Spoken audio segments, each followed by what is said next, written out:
Attention, quand tu dis she blew me away, n'oublie surtout pas de dire away, sinon ça veut dire complètement autre chose.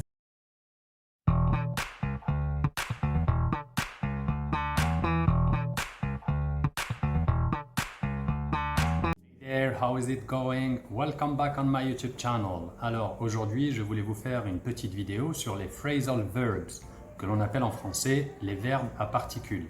Alors, les verbes à particules, kezako, c'est quoi? Ce sont des verbes auxquels on rajoute une préposition et qui viennent changer le sens initial du verbe en question. Prenons par exemple le verbe to give, qui veut dire donner. Si on rajoute la particule up, ça nous donne le verbe to give up, qui veut dire en français abandonner. Je pourrais construire une phrase en disant I am not the kind of person who gives up. Je ne suis pas le genre de personne qui abandonne.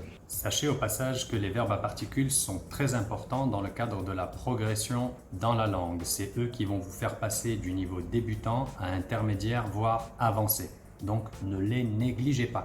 Pour votre information, il existe des milliers de verbes à particules, mais rassurez-vous, pas de panique, vous ne devez pas tous les apprendre. Vous devez apprendre simplement les plus courants. Et c'est l'objet même de cette vidéo dans laquelle je vais mettre à votre disposition les 25 à 30 verbes à particules les plus courants en anglais.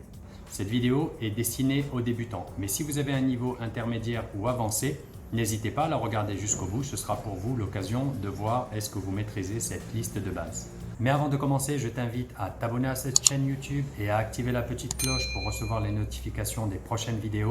N'hésite pas également à liker, commenter et partager avec tes proches. So, let's not waste any more time and let's have a look on this list. Ne perdons pas plus de temps et jetons un œil à cette liste. Le premier verbe à particules, c'est le verbe to get up, qui veut dire se lever, se réveiller. Donc, vous pouvez l'utiliser par exemple en disant What time do you get up every morning? À quelle heure tu te lèves tous les matins? Réponse I usually get up at 6 a.m. D'habitude, je me lève à 6 heures du matin. Le verbe suivant, ça sera to get on, qui veut dire monter dans. Par exemple, monter dans une voiture, on pourra dire get on the car, monte dans la voiture. Ensuite, on a le verbe to get off, qui est le contraire de to get on et qui veut dire descendre de. Donc, je pourrais dire par exemple get off the car, descends de la voiture. Le verbe suivant, c'est le verbe to put on, qui veut dire mettre quelque chose, un vêtement, des chaussures. Donc je pourrais dire par exemple put on your coat, it's cold outside. Mets ton manteau, il fait froid dehors. Ensuite, on a le verbe to take off, qui est le contraire de to put on, et ça veut dire enlever un vêtement, retirer un vêtement. Donc par exemple, je pourrais dire your shoes are dirty, can you take them off? Tes chaussures sont sales, peux-tu les enlever? Ensuite, on a les verbes allumer et éteindre qui se traduisent en anglais par des verbes à particules qui sont respectivement to switch on pour allumer et to switch off pour éteindre. Donc, je pourrais dire par exemple switch the light on, allume la lumière. Switch the light off, éteins la lumière.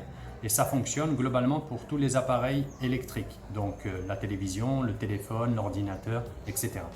Un autre verbe important en français, qui est le verbe chercher, se traduira en anglais par un verbe à particules et ce sera le verbe to look for. Donc je pourrais dire par exemple I am looking for my key. Je suis en train de chercher ma clé. I am looking for my phone. Je suis en train de chercher mon téléphone.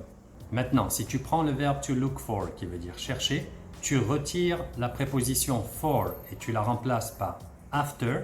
Ça nous donne le verbe to look after, qui veut dire s'occuper d'eux, prendre soin d'eux. Et dans ce cas-là, tu pourras construire une phrase en disant par exemple I can't come to the party. I have to look after my little sister. Je ne peux pas venir à la fête, je dois m'occuper de ma petite sœur. On a un autre verbe à particules très important qui est le verbe to work out. To work out qui veut dire soit faire de l'exercice, faire du sport. Donc tu peux dire par exemple I'm going to work out tonight. Je vais faire du sport ce soir. Mais ça peut également vouloir dire résoudre, trouver une solution. Donc tu peux dire par exemple I'm still trying to work out this math problem.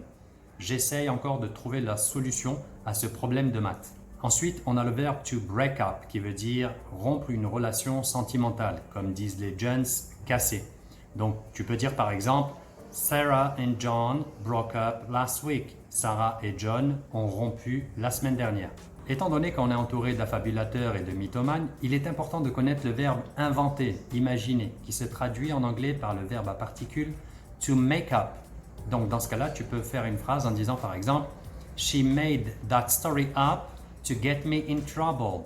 Elle a inventé cette histoire pour m'attirer des ennuis, des problèmes. Un autre verbe très important à connaître, c'est le verbe passer prendre, aller chercher quelqu'un ou quelque chose qui se traduit en anglais par to pick up. To pick up. Donc tu peux dire par exemple Can you pick me up tonight? Est-ce que tu peux passer me prendre ce soir? Maintenant que tu as appris le verbe passer prendre quelqu'un, to pick up someone, il est intéressant d'apprendre le contraire qui est le verbe to drop off. To drop off. Donc tu peux dire par exemple I drop my kids off at school every morning. Je dépose mes enfants à l'école tous les matins. Le verbe suivant, c'est le verbe patienter, faire attendre, qui se traduit en anglais par to hold on, to hold on. Ça s'utilise notamment au téléphone et tu peux dire à ton interlocuteur, par exemple, Can you hold on a minute? Est-ce que tu peux attendre une minute, une seconde? Tu dois probablement savoir que le verbe comprendre se traduit en anglais par to understand. Voici un synonyme du verbe to understand qui est to figure out. To figure out. Et tu peux dire par exemple He finally figured out what happened. Il a finalement compris ce qu'il s'était passé. Le verbe suivant, c'est le verbe bien s'entendre qui se traduit en anglais par to get along. Donc si tu t'entends bien par exemple avec tes amis, tu peux dire par exemple My friends and I get along very well. Mes amis et moi, on s'entend super bien. Ensuite, on a le verbe vérifier qui se traduit en anglais par to check out. To check out. Donc tu peux dire par exemple I'm going to check this out as soon as possible. Je vais vérifier ça dès que possible. Ensuite, on a le verbe manquer de, être à court de, qui se traduit en anglais par to run out of. Donc tu peux dire par exemple I can't cook a cake, I've run out of flour. Je ne peux pas faire de gâteau, je suis à court de farine, il me manque de la farine. Ensuite, on a le verbe s'asseoir qui se traduit en anglais par to sit down. Donc tu peux dire par exemple Please sit down. Et on a le verbe se lever qui se traduit en anglais par to stand up. Donc tu peux dire là aussi très simplement Please stand up. S'il vous plaît, levez-vous. Ensuite, on a le verbe to blow qui veut dire souffler et qui peut se décliner en divers verbes à particules. Si tu rajoutes la particule in au verbe to blow, ça nous donne le verbe to blow in qui veut dire arriver soudainement, de façon inattendue. Donc tu peux dire par exemple She blew in from Paris early this morning. Elle est arrivée tôt ce matin de Paris. Ensuite, si tu retires la particule in et que tu mets à la place off, ça nous donne le verbe to blow off qui veut dire annuler, laisser tomber. Donc tu pourras dire par exemple We were supposed to meet last night, but she blew me off at the last minute. On était supposé se rencontrer hier soir, mais elle m'a laissé tomber à la dernière minute. Pas de chance.